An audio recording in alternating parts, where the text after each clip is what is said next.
அம்ர் இப்னு as ரலியல்லாஹுடைய சக்கராத்துல பிள்ளைகளை கூப்பிட்டார். கூப்பிட்டு சொன்னாங்க, பிள்ளைகளே, என் உயிர் பிரிகிற நேரம். ஒரு மகன் கேட்டார், வாப்பா எப்படி இருக்குது சக்கராத்? நீங்க சொல்லுவீங்களே சக்கராத்தை பத்தி ஒருத்தட்ட கேட்கணும்.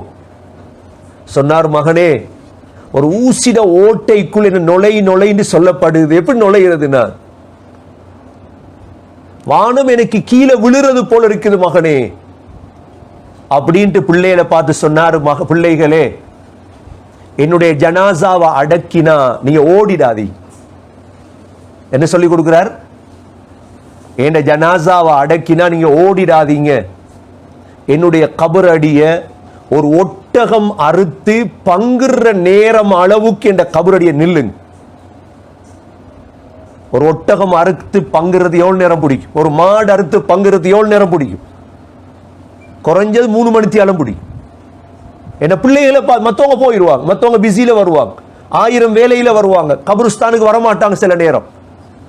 உங்களோட பிள்ளையத்தான் நீங்க பழக்கி வைக்கணும் சகோதரர்களே. சொன்னார் பிள்ளைகளை பார்த்து, பிள்ளைகளே, என்ற கபர் அடிய நீங்க ஒரு ஒட்டகம் அறுத்து பங்குற நேரம் அளவு நில்லுங்க. என்ன அமல் செய்யணும் அந்த நேரம்? எனக்காக இஸ்திக்ஃபார் செய்.